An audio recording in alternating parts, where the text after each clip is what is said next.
एक शांत गांव में एक बूढ़ी माँ रहती थी। सब लोग उसे अम्मा कहकर बुलाते थे। उसके सफ़ेद बाल, झुर्रियों से भरा चेहरा और धीमी चाल देखकर कोई भी समझ जाता था कि उसने जिंदगी के बहुत उतार चढ़ाव देखे हैं। अम्मा का एक छोटा सा कच्चा घर था जिसके सामने एक बगीचा था। उस बगीचे में वो रोज फूल लगाती, पौधों को पानी देती और उनसे बातें करती थी। लेकिन अम्मा के जीवन में एक अकेलापन भी था। उसका कोई अपना नहीं था, न बेटा, न बेटी, न कोई रिश्तेदार। वो दिन भर काम करती और शाम को चूल्हे के पास बैठकर चुपचाप खाना खा लेती।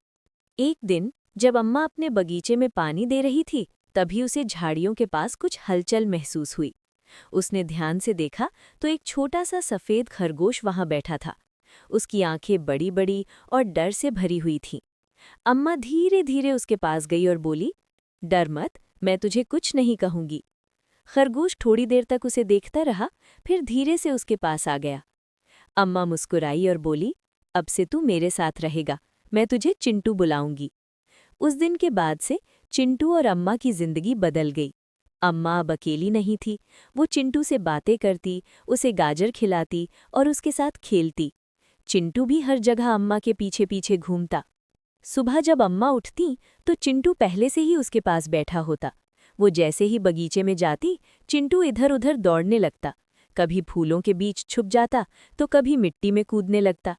धीरे धीरे गांव के लोग भी इस अजीब दोस्ती को देखने लगे। सब कहते, देखो अम्मा और उसका खरगोश कितने खुश रहते हैं।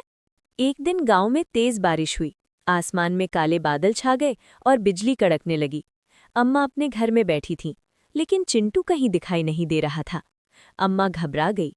उसने चारों तरफ ढूंढना शुरू किया। चिंटू, चिंटू, तू कहाँ है? बारिश और तेज हो गई, लेकिन अम्मा बिना डरे उसे ढूंढती रही।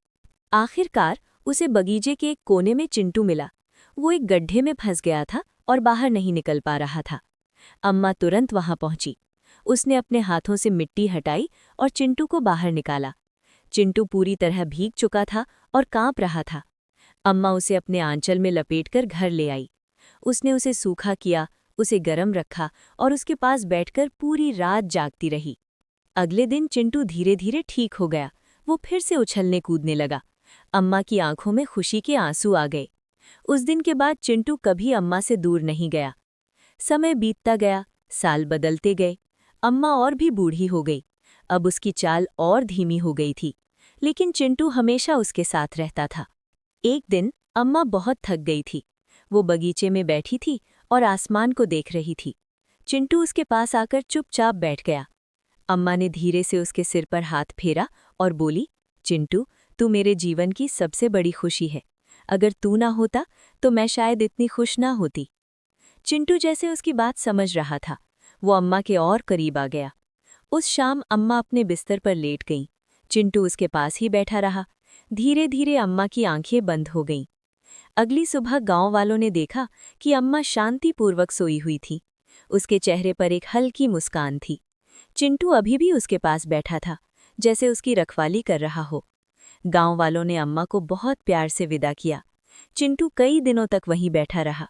वो उदास था, लेकिन धीरे धीरे उसने अम्मा के बगीचे की देखभाल शुरू कर दी।